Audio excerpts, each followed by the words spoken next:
Boa noite a todos. Estamos aqui para mais um convite de uma palestra do Centro Espírita Mancheira.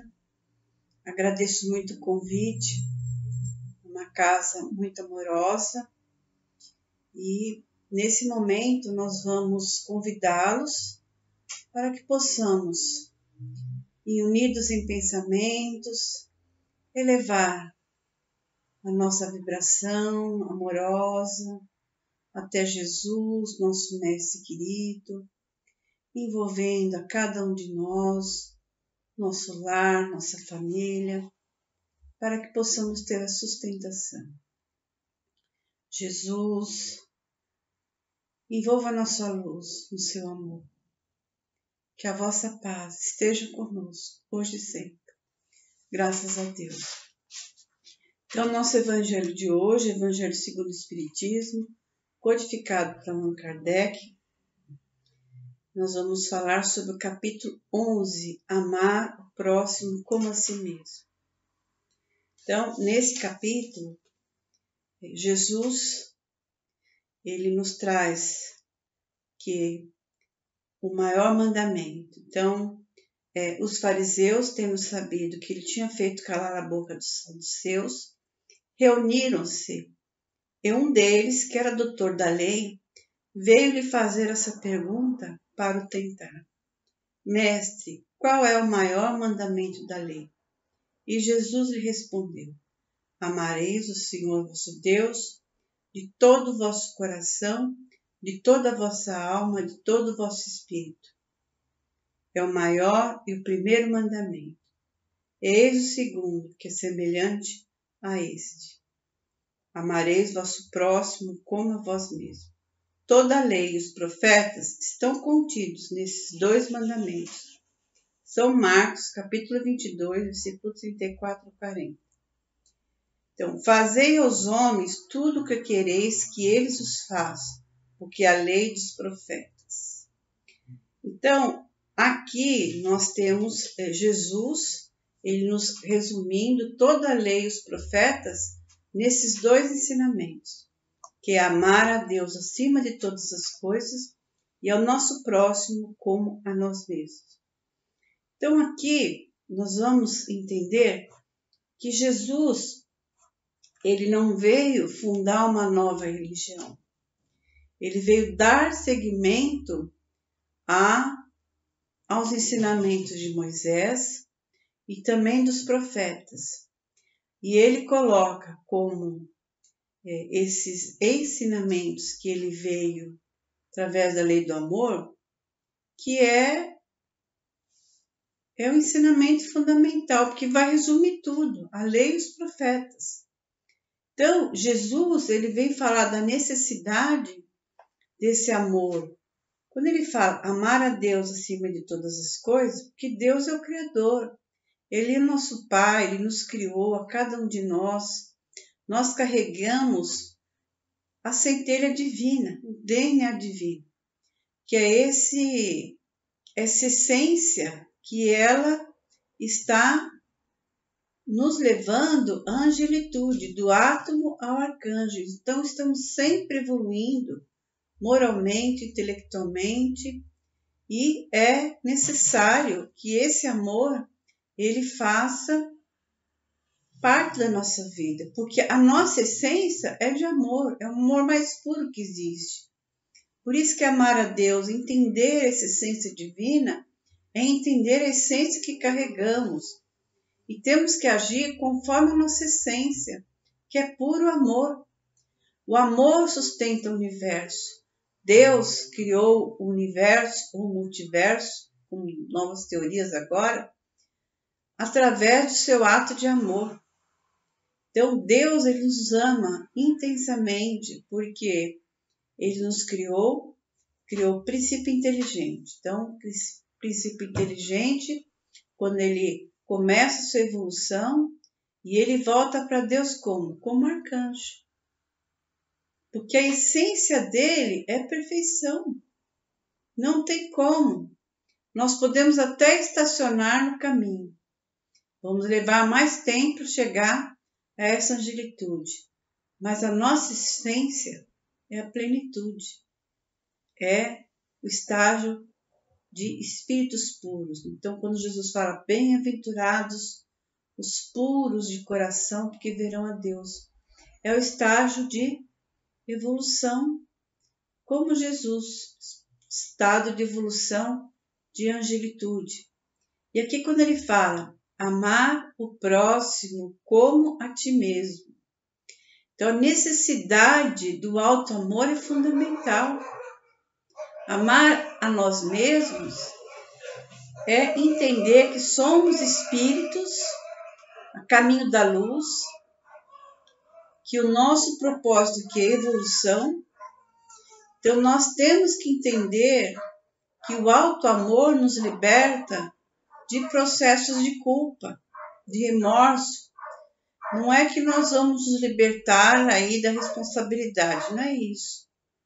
Mas se algo fizemos no passado que nos atormenta, nós temos que nos perdoar, porque somos espíritos imperfeitos, todos nós estamos nesse planeta. E isso é normal. Então, como diz Joana de Ângeles, o auto-amor, ele é libertador e terapêutico. Tem uma passagem que eu gosto muito de Jesus, que ele fala assim, quem pega no arado não olha para trás. Ou seja, trabalha agora para que o seu futuro seja melhor. Não adianta ficar olhando no que passou, no que aconteceu. O importante é agora.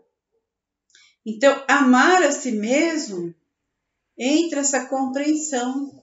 Tudo bem, eu errei no passado, mas agora que eu tenho entendimento, que eu tenho conhecimento, eu vou trabalhar esse autoconhecimento em mim, vou me perceber, vou começar a me analisar, como é que eu penso, o que eu falo, como eu me comporto, para que eu possa me libertar de tudo isso.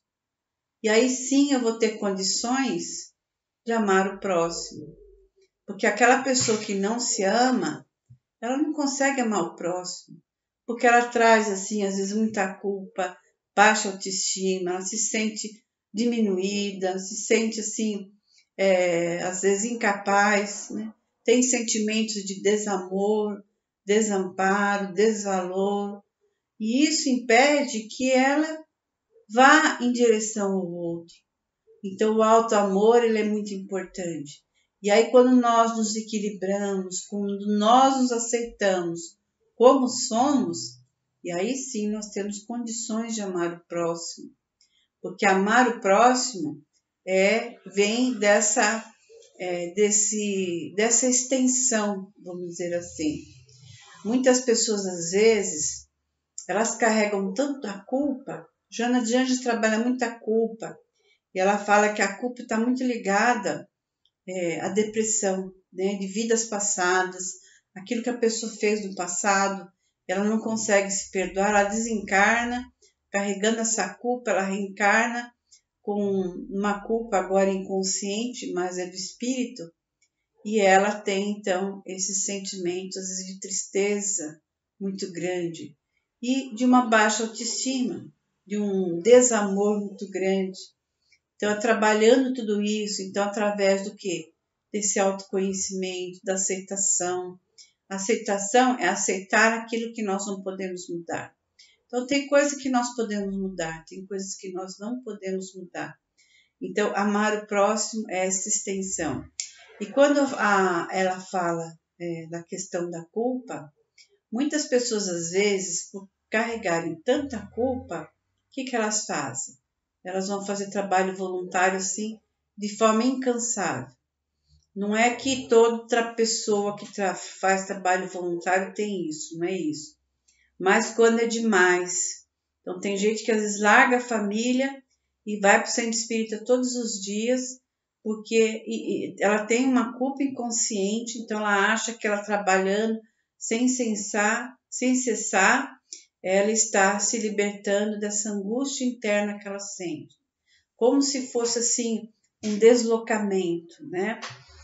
Então, amar o próximo é quando nós entendemos, né, que eu tenho necessidade de amar o próximo, porque ele também é meu irmão. Né? Essa pessoa que é o meu próximo, ele é filho de Deus, então somos todos irmãos, fazemos parte de uma só família, a família universal, e o desejo de Deus é que nos amemos uns aos outros, conforme Jesus coloca aqui. E aqui nós temos outro item que ele fala: dai a César o que é de César. Então aqui os fariseus, tendo retirado, decidiram entre si surpreendê-lo em suas palavras, mandaram-lhe, pois, seus discípulos, com os herodianos. Aqui essa passagem fala justamente aqueles fariseus, né, que queriam sempre pegar Jesus numa contradição. Então eles perguntam a Jesus: olha, aqui tem uma moeda, né? Não, desculpa. Eles falam assim: Senhor, é permitido pagar impostos a Roma? E Jesus, percebendo a malícia deles, ele pediu a moeda. E aí ele pergunta: de quem é essa moeda? Né? Aqui está de César.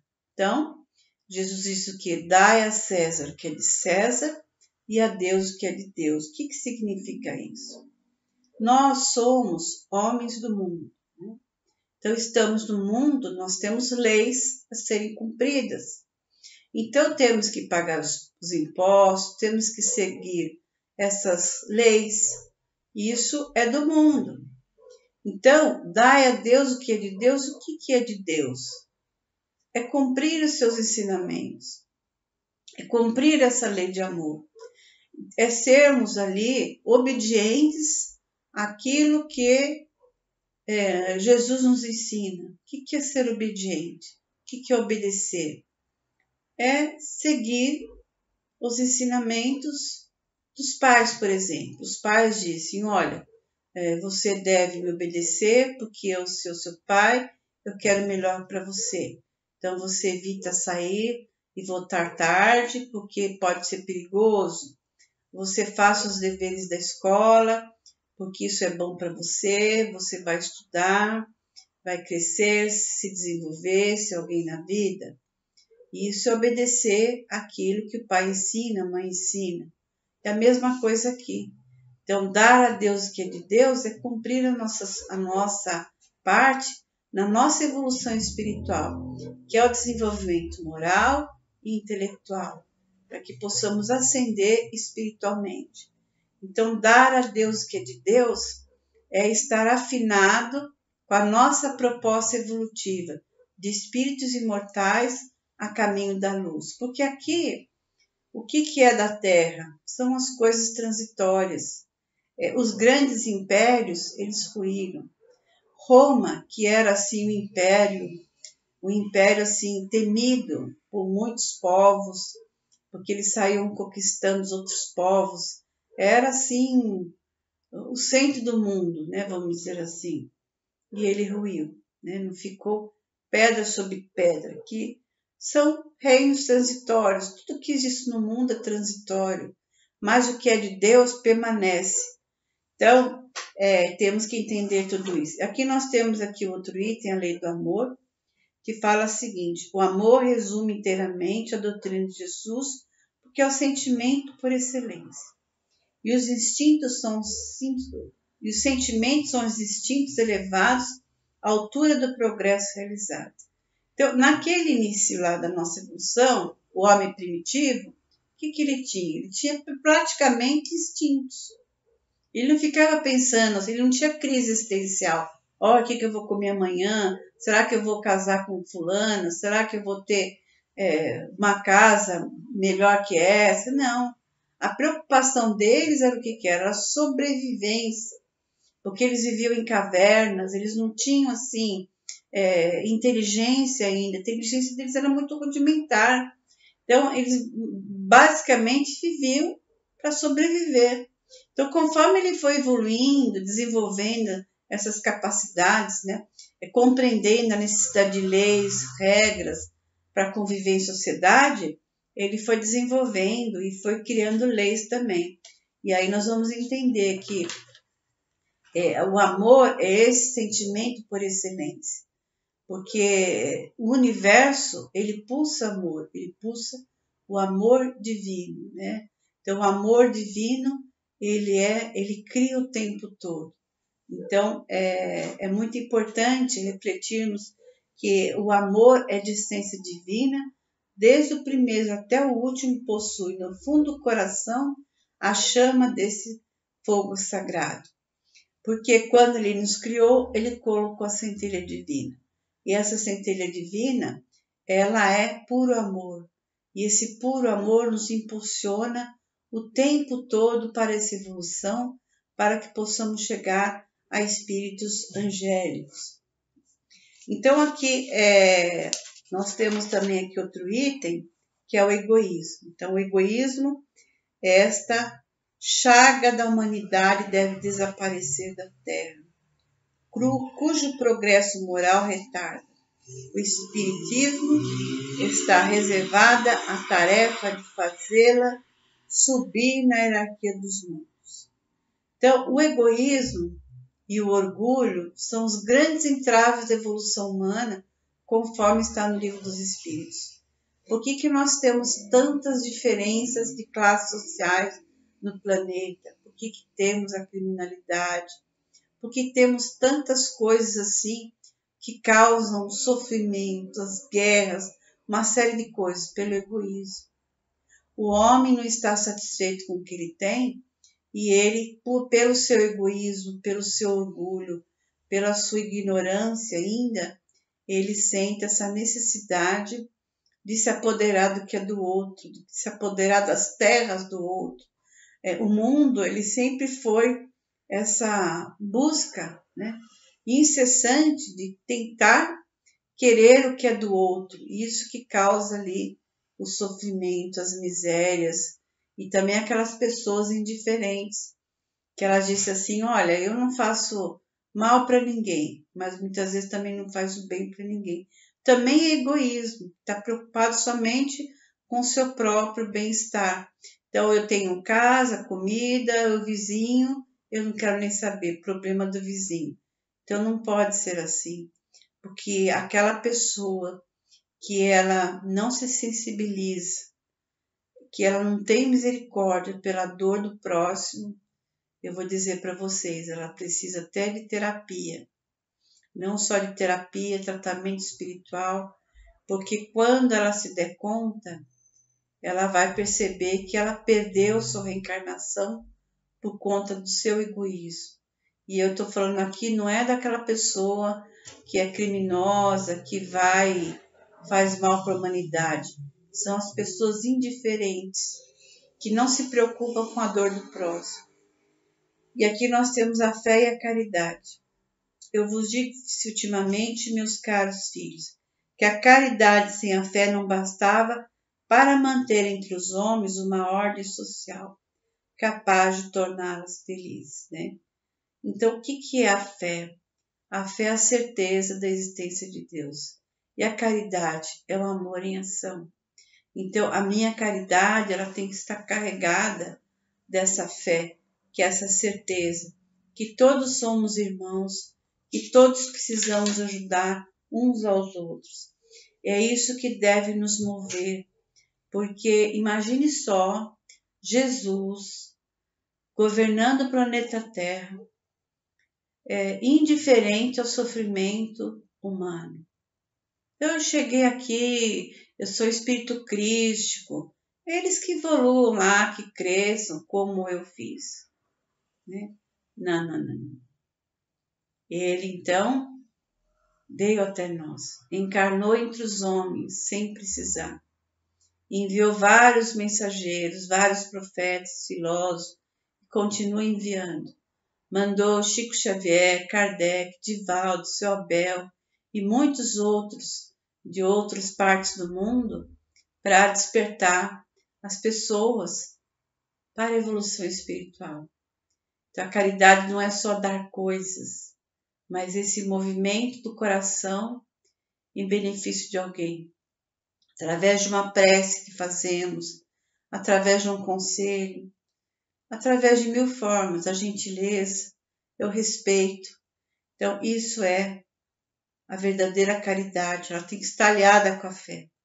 E a caridade para com os criminosos.